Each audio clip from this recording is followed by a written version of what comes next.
The Boston Bruins must dump Joonas Korpisalo by any means necessary.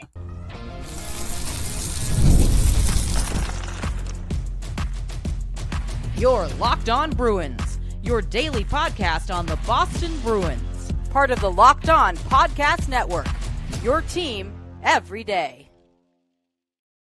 What is up, Bruins fans, and welcome back to the Locked On Boston Bruins podcast. I'm your host, Ian McLaren, and this is a daily show where we discuss all things Spoked B. Today is Monday, August 18th. Thank you so much for making Locked On Boston Bruins your first listen every day, part of the Locked On Podcast Network, your team every day.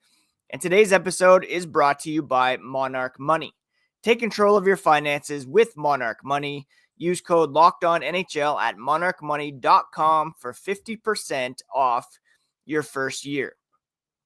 Today on the podcast, we are going to discuss why the Boston Bruins cannot go into the 2025-26 season with Joonas Korpisalo as Jeremy Swayman's backup. I'll explain why he's become the biggest obstacle in filling out the roster and why Michael DiPietro is the obvious answer. Before we get into all that, a quick reminder, you can find the podcast on social media at Locked NHL Bruins. And you can find me, my hockey thoughts and dad jokes at Ian C. McLaren. I am a lifelong Boston Bruins fan, and I've been covering this team for various outlets for 20 years. All right, so today we're breaking down why Korpisalo has got to go, the pros and cons of burying his contract versus a buyout, and why Michael DiPietro is ready to take over as Boston's backup.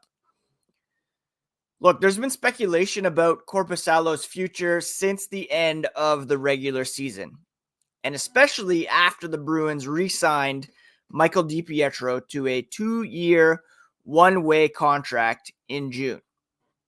Now, after the regular season, there was some speculation that Korpisalo was not happy with his playing time last season. Now, he and Jeremy Swayman both struggled last year, and that was one of the big reasons why the Bruins were one of the worst teams in the Eastern Conference. You went from a lights-out goalie tandem of Swayman and Linus Ullmark. You trade Ullmark to Ottawa for a first-round pick that you were after, Mark Kastelik, who's effectively a Trent Frederick replacement, and you also take on Korpisalo's contract, or 75% of it anyways, as the Senators graciously retained $1 million, 25% of it. And unlike Ullmark and Swayman, it appears as though this tandem didn't have quite the mutual love and support. There were no goalie hugs, although we wouldn't have wanted them to replicate that anyways. And it appeared as though Korpisalo was indeed discontent with his playing time. He saw Swayman struggling. He felt like he had more to give to the team, and he was not afforded that opportunity. Now, there was every reason to give Swayman as much playing time as possible. He is the undisputed number one goaltender, and even when he was struggling, you wanted to give him opportunity to find his game. The Bruins could have relied on Korpisalo more if they were kind of wanting to give Swayman a break or send a message, or if they thought that he gave them a better opportunity to get back into the playoff picture. But once it was clear that they were not going to make it and they started selling, play Swayman, try to help him find his game so that he's more prepared for this upcoming season. Korpisalo's agent kind of debunked a report from Jimmy Murphy of org.org that he had asked for a trade. His agent, Marcus Leto, said there's no truth to that, and he insists Korpisalo hasn't asked out and that he loves it in Boston. But again, this trade chatter picked up partly because Korpisalo himself admitted last spring he wanted more playing time. and that sparked speculation, but again, no formal request. But whether he's asked out or not, the Bruins have a bit of a problem here in net. Korpisalo has 3 years left. The Bruins are on the hook for $3 million annually after Ottawa retained that 25%. Plus, there's a 10-team no-trade clause. Last season, he made 27 starts. Did have 3 shutouts, but an .893 save percentage. And that's only a slight bump from the .890 he posted the year before with the Senators. Just not good enough. The Bruins finished last in the East. Meanwhile, the Senators, backed by Ullmark, Levi Merilainen, Anton Forsberg, who's since moved on. It'll be Ullmark and Merilainen moving forward. They were a playoff team. Unreliable goaltending from Swayman, yes, as well as from Korpisalo was a big part of the problem for the Bruins. Meanwhile, Michael DiPietro, coming off a breakout year in Providence, .927 save percentage, AHL Goalie of the Year. That's a guy who has earned his shot and was rewarded with that 2-year NHL contract. There's no waivers to consider here. And that's my main argument for either buying out or burying Joonas Korpisalo, barring a trade. I mean, it's possible that a team could come in and scoop him up in a trade if the Bruins add a bit of a sweetener. We'll take a look at that option coming up. But you cannot risk putting Michael DiPietro through waivers, and he would almost certainly be claimed if that were the course of action that Don Sweeney decided to take. If you try to put Korpisalo through waivers for the purpose of assignment to Providence, the chances are slim that he would be claimed. And if that were to happen, that would be a gift because someone's just taken him. You cannot risk putting DiPietro in the minors and having him scooped up for nothing. You can do that with Korpisalo, and in fact, it would be a blessing if he were indeed claimed. Now, the Bruins could choose to begin the season with 3 goaltenders on the roster, but in doing so, you are taking a spot away from an upstart forward who deserves a shot as well, like a Georgi Merkulov or a Fraser Minton or a Matt Poitras or a Fabian Lysell. It doesn't matter if Korpisalo loves Boston. This is about performance, which was poor last season. Swayman's was as well. I'm not denying that. But, of course, he's got a longer leash and has shown some bounce back at the World Championships and should be much better this upcoming season. This is about cap efficiency, trying to have some wiggle room when it comes to adding prior to the season. There's still some forwards out there that you might be able to sign or some PTOs. It's also about rewarding some younger guys who have put in the work in order to crack the NHL roster. Not the least of which is Michael DiPietro, who's clearly ready to take on some NHL responsibilities. The Bruins can't waste that cap space, and they can't waste a roster spot on Joonas Korpisalo. So the real question is, what's the best way to move on? Trade would be ideal, unless you have to give up a pretty sweetener, like a second-round pick, or don't forget the Toronto Maple Leafs effectively traded Seth Jarvis in order to get rid of Patrick Marleau's contract. It's a different time now, but you can either bury him or buy him out, and we will discuss those options here as the podcast continues.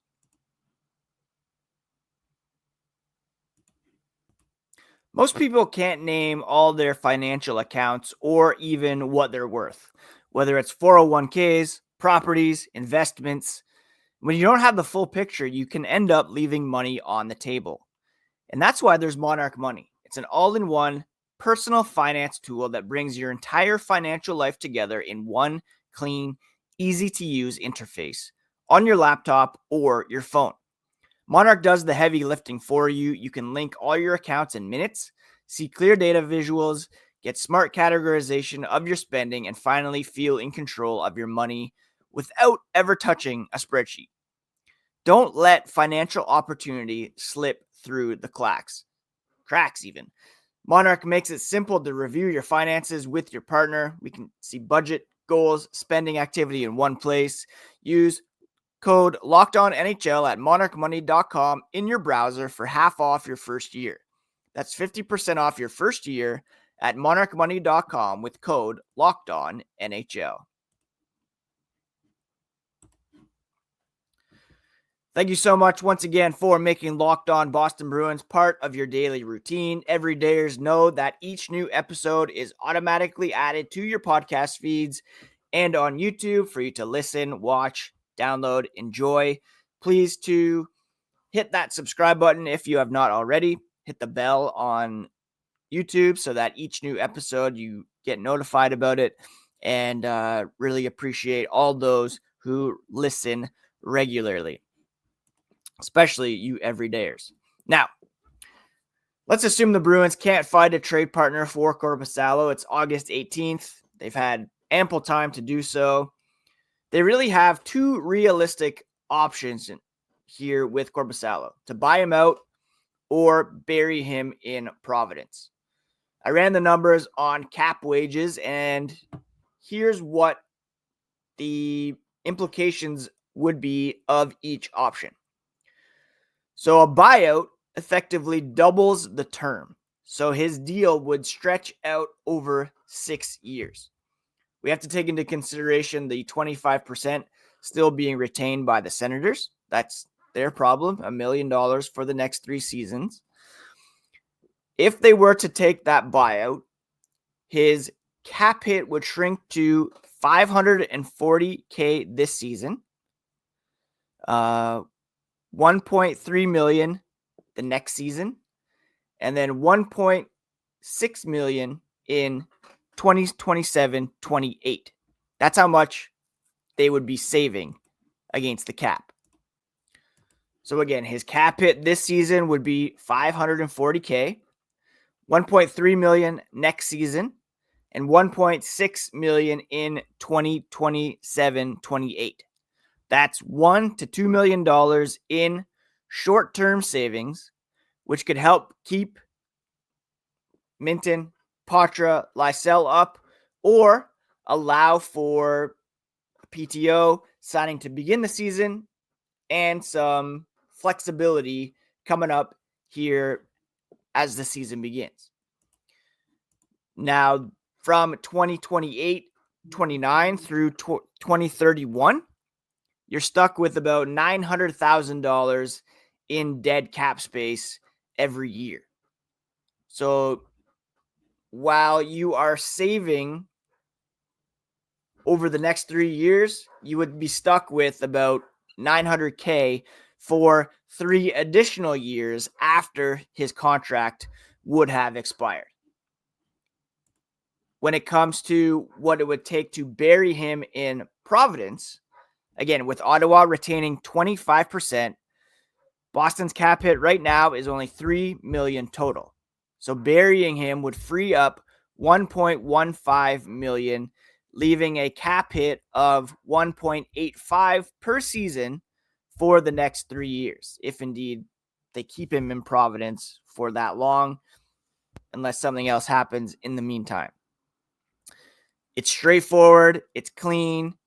The deal ends in 2028 with no future penalty. You're stuck with that 1.85 per season for the next 3 years, but you are freeing up $1.15 million in additional cap space, and you're not taking on that extra $900,000 in dead cap space for 3 additional years. So if you buy out, you get fast relief and more cap space now, but paying later because you have to pay beyond what his contract or beyond the contract expiry. If you try to bury, there's kind of steady pain now, but it's a more clean exit later.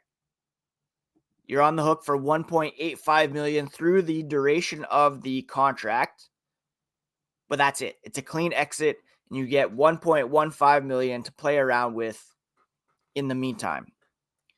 If you bury Korpisalo, it's not just subtraction, it's addition, because Michael DiPietro, fresh off signing that 2-year, one-way deal, is waiting in the wings.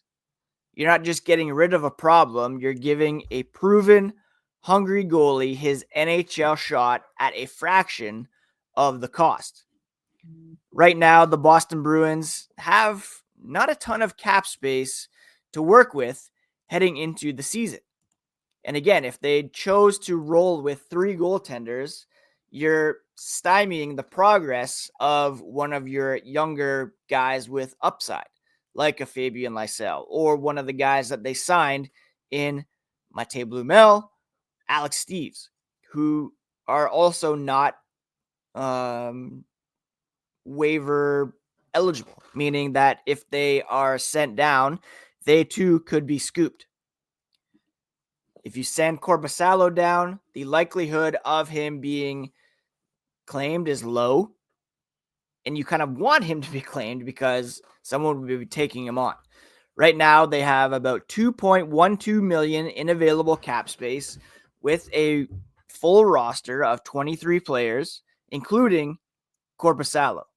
If you replace Korpisalo with Michael DiPietro, you're clearing some cap space right there because DiPietro is only making $812,000 over the next 2 seasons. So you could then also add either Blumel or Steeves or Lysell or Merkulov or whoever impresses in training camp. Guys like Minton and Lysell are able to be sent through waivers. They're waiver exempt. But Blumel, Steeves are not. And since they were real scorers in the AHL last season, maybe you want to keep them up and not risk losing them on waivers. Matt Patra also waiver exempt. DiPietro is not. So if you try to send him through waivers in order to protect Korpisalo, like the likelihood of him being grabbed is pretty high. Like a team like the Edmonton Oilers looking for some goalie help. There's teams, no shortage of teams out there looking for help in net. And DiPietro sees Boston as a place where he can grow into an NHL role as backup, some starts here and there. But if Korpisalo's up, that limits his playing time and his opportunities. So to replace DiPietro with Korpisalo is a no-brainer. You're getting some cap space there, and then you get the $1.15 million freed up by putting Korpisalo in the minors. You free up a roster spot that you can use for one of your young guys. Look, if there's an injury or DiPietro can't quite transition from the AHL to the NHL, you can still recall Korpisalo. But to begin the season, the clear, smart thing to do is to assign Korpisalo to Providence, start with Swayman and DiPietro, and give one of the younger guys with some offensive upside, because this team's going to struggle to score, give him an opportunity out of training camp. Now, let's talk about why DiPietro isn't just a backup option. He's the right choice to come in tandem with Jeremy Swayman and help reshape this roster around more promising youth.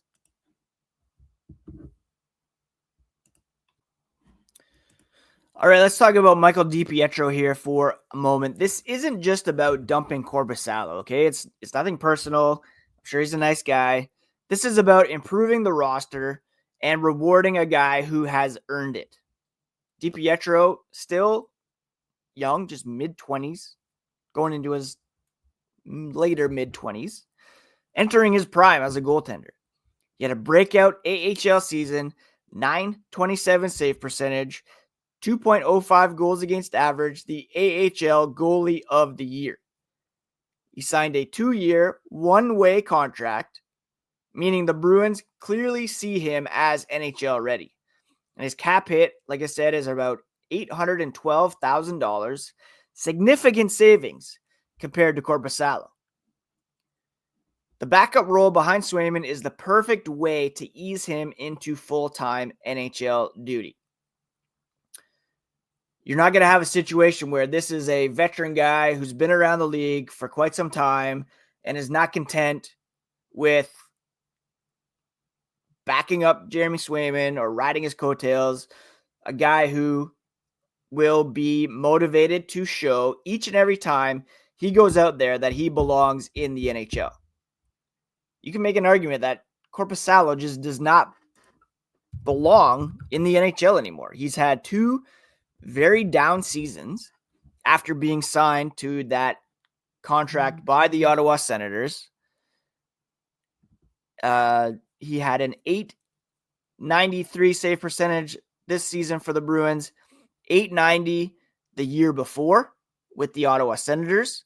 Yes, he had decent numbers with the Los Angeles Kings in a short stint after being acquired from the Columbus Blue Jackets.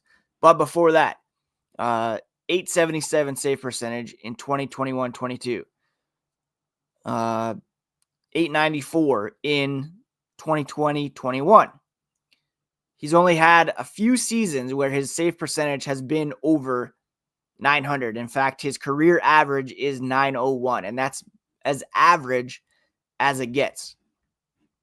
DiPietro was highly touted coming out of junior, drafted by the Vancouver Canucks, didn't really get the shot that he thought he deserved there, and was part of the Jack Studnicka trade, where it was seen as though he would get a chance to build his career through the AHL up into the NHL. And look, if he struggles, the Bruins still have flexibility to make an in-season move, either by recalling Korpisalo or looking elsewhere. But Swayman and DiPietro would give the Bruins a cost-effective, fairly young tandem instead of overpaying for an unreliable veteran. Every dollar matters for a team that is clawing out of the basement. And removing Korpisalo and elevating DiPietro is addition by subtraction. We all know Don Sweeney has a real internal competition mantra, rewarding guys who earn it instead of clinging to mistake contracts. I mean, that would be ideal. Maybe you come into training camp and Joonas Korpisalo is looking like Connor Hellebuck, right? And it makes it impossible for them to bury him. But the more likely scenario is that he is who he is, and Michael DiPietro is ready to step in and stabilize the net at a lower cap hit. Don Sweeney and the coaching staff have had a propensity for favoring the veterans over the younger guys. But Sweeney has come out and said he wants that internal competition. He wants guys to earn it. And if DiPietro comes in and does that, it's undeniable that the Bruins must dump Korpisalo by any means necessary. And that would free up some cap space for them to add a forward, perhaps give a guy a look on a PTO, then bury Korpisalo and be able to sign that player in order to help boost the offense. Because we know they made a bunch of signings, but they're all bottom 6 kind of guys. If someone falters in the top 6, they could be in real trouble when it comes to scoring. And there are some guys available who could provide some pop for the Boston Bruins offensively. And on tomorrow's podcast, we're going to take a look at some of those PTO low risk, potentially high reward guys that they could indeed look at. And especially if they have a bit more space here with Korpisalo either buried or bought out. Again, as a reminder, burying frees up $1.15 million. The Bruins would be on the hook for $1.85 per million for each of the next 3 seasons that he's here. Straightforward and clean, though. The deal ends in 2028, and that's it. If they buy him out, his deal would stretch over 6 years. $540 this season, $1.3 the next, $1.6, and then $900,000 in dead cap every year. With the cap going up, it's not a terrible option. $900,000 is like an ELC, but that's still, again, a guy that you're taking off because you can't afford that extra $900,000. A buyout is fast relief with some pain later. Burying is steady pain now, but a clean exit. Korpisalo hasn't officially asked out, but it doesn't really matter. Performance, contract, dictate he needs to go. Let me know what you think in the comments on YouTube, on social, at Locked NHL Bruins. Do we keep him around? Do we buy him out? Do we bury him? Best case is they can trade him, but that's not likely to happen. On tomorrow's episode, we'll take a look at some PTO guys who could come in and challenge for a spot. Please do subscribe on your favorite podcast app and on YouTube. Don't forget to check out the Locked On NHL podcast next. League-wide stories from our local hosts that you love from Locked On. Find Locked On NHL on YouTube or wherever you listen to podcasts. It's all part of the Locked On Podcast Network, your favorite team every single day. Please do take care of yourselves, friends. Take care of each other. And we'll talk to you again here on the next episode of Locked On Boston Bruins.